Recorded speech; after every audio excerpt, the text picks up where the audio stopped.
So today I'm going to update you guys with a move that I made in my stock market portfolio a week ago, and I'm going to share this with you so it just keeps up the transparency on what I'm doing in the stock market. And I currently did sell out a position last week, and I took some nice profit out of selling that position, which was a 25% profit.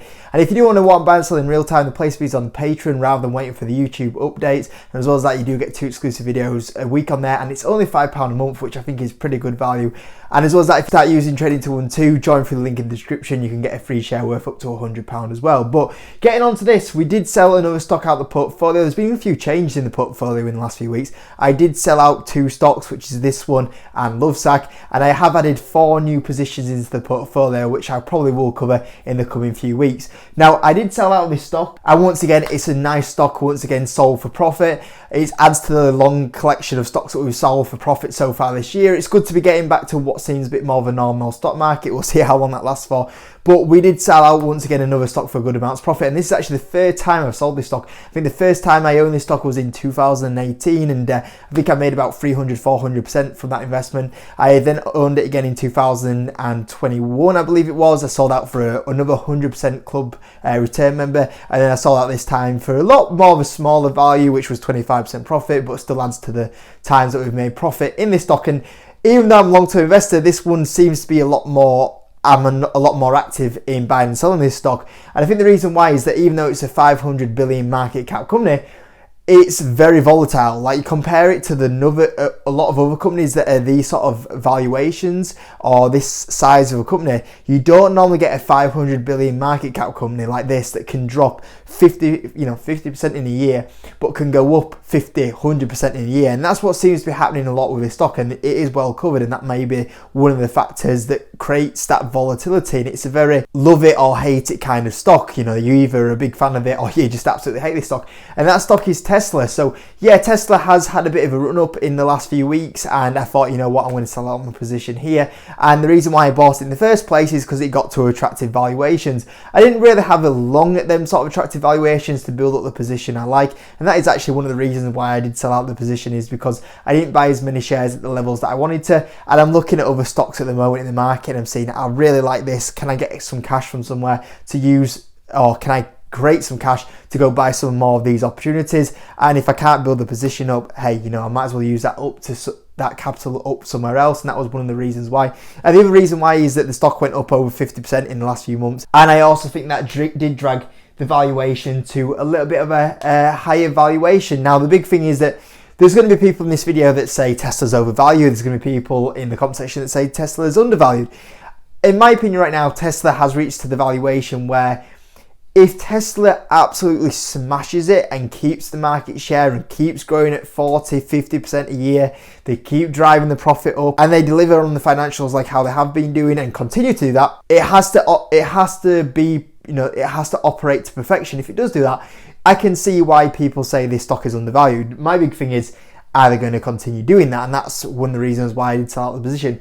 But I am noticing now what we are starting to see is that when you do factor in the valuation, if there's any sort of slowdown in the company, then the stock does come in my opinion, fair value or overvalued.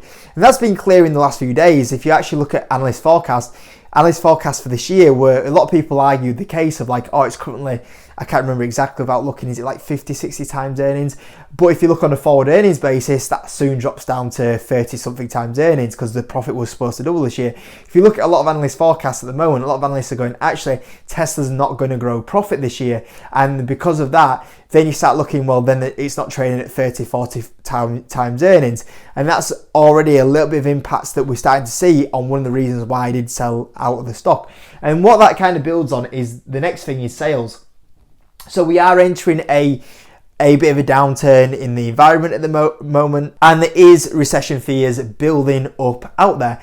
Now, the big thing is that if there is this recession, or if the recession continues to get worse, which I don't know that's what's going to happen. I don't know what environment the economy is going to be in 12 months, but let's just say the economy does deteriorate, which, like I said, exactly, Lovesac and Tesla are very similar. They're both high-end products. You got Lovesac, that's a high-end furniture business.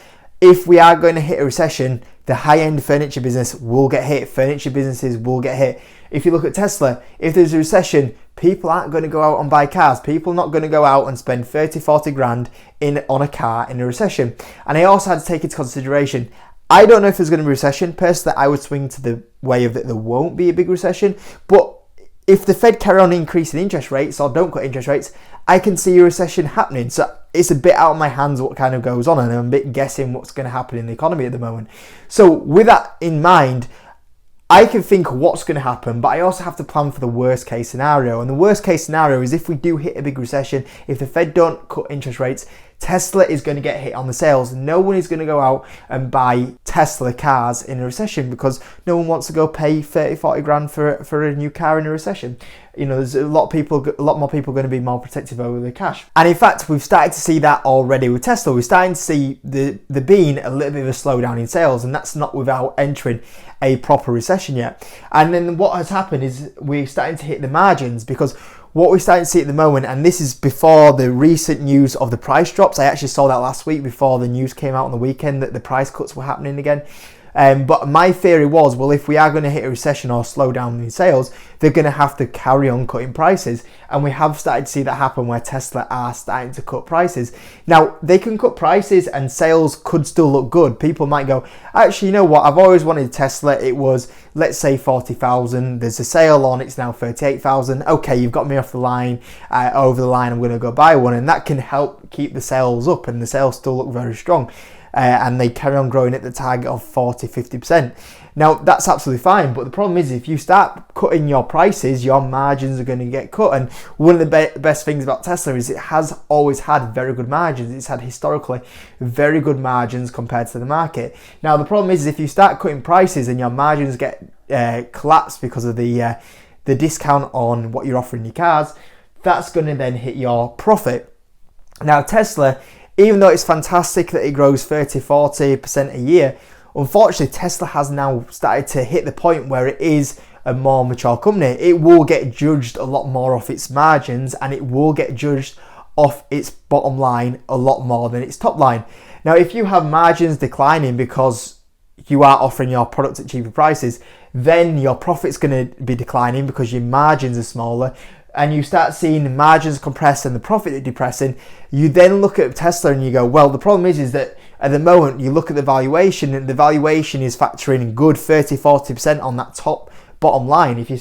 Top and bottom line, if you start saying that, okay, top line holds up and it doesn't grow at 20%, but your bottom line does grow at a lot slower rates, or in fact what analysts are now forecasting this year where the actual profit is flat, I think then you have the problem where Tesla doesn't look an attractive valuation. And the thing is that we don't know how bad this is going to get. This is already, we're starting to see this starting to get factored into Tesla with the economy that we have. I don't know exactly where the economy is going to be in 2023 going into 2024. There's a lot of things out of control for me, of like interest rates, Jerome Powell, the economy. I don't know where we're going to be. My ultimate thing is I'm looking at this valuation here, and once again, it's a bit like Lovesac. I'm looking at the risk to reward here, and I'm thinking about my risk. If I hold this stock here, going into a downturn in an economy, and a high-end car is not going to get purchased in a recession environment, is this stock going to hold at these sort of valuations, or will the stock dip? And in my opinion, it will dip. So I thought, I'll take some profit off the table. We'll see where we're at. If it does carry on getting worse, at the end of the day, I'm going to be able to buy Tesla then at 20, 30% lower than where it is right now. And then I can obviously do very well from that situation. And let's just say the environment stays how it is, then I think more than likely if we are hitting the environment that we're in at the moment, I can't see Tesla going too crazy on the share price, because the profit is already not going to be getting driven up that much because it's already compressing its margins. So I think that potentially I could, at a fair valuation, I could afford to move away from Tesla here, look at where we're at in 12 months time, and if they haven't been able to grow the profitability, it might be roughly around the same valuation it's at right now. Now, that might not happen. The stock might go absolutely bonkers, but if it does go absolutely bonkers, then it'll be trading at a richer valuation, and I think sooner rather than later, then it would get the reality check. We never know where the short-term movements are going to be in the stock market, but what I'm ultimately looking at the moment is that there could be, going forward, a lot more compression in the bottom line, and then I don't know if I can justify the valuation to hold it. Like I said at the start of the video, Tesla, for me, at this valuation, has to execute to perfection, and then I can say it's an undervalued company. My problem is I'm looking at Tesla already and going, if your bottom line staying flat, you're not executing at perfection, you're not growing what I thought you were going to do a few months ago, where you were going to grow that bottom line 30-40%. That's not happening now, and I've got to react to that and also protect myself in what the environment is coming up. I don't know what the economy is going to be doing in the next few months, so I've got to protect myself from that situation as well.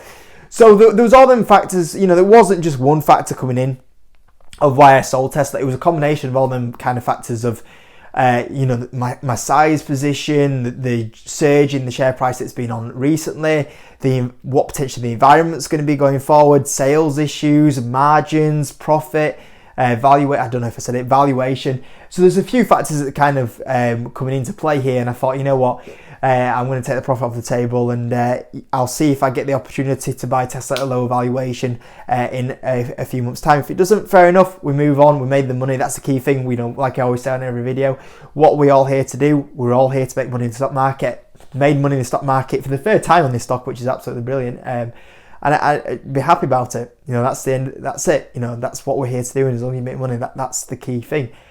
So yeah, that's ultimately the decision that I came to, and that's the other stock that I have sold recently, and hopefully coming up in the next kind of few days, maybe a few weeks, I'll talk about the 4 new stocks that I've added in to replace these 2 stocks, and also try offer a little bit of diversification into the portfolio. Although I'm also being cautious not to go too diverse at the moment, because I feel like I'm moving a little bit more to quite a few holdings, and I've just got to be careful of that. But hey, that's a subject for another day anyway. So hope you enjoyed it anyway. Hope you enjoyed the transparency in me sharing this with you guys, and hope you enjoyed the video. Smash the like button, and also go check out my my video that I dropped yesterday. A lot of you guys asked for a video on Gang. I dropped the video on Gang, and then it was like the 9th out of my last 10 worst performing videos that I've done. So I couldn't believe that. It was a video on a stock that I thought was really highly recommended, and or wanted me to talk about, and then it is so poor performing. But hey, whatever. Anyway, hope you enjoyed the video. Catch you in a bit.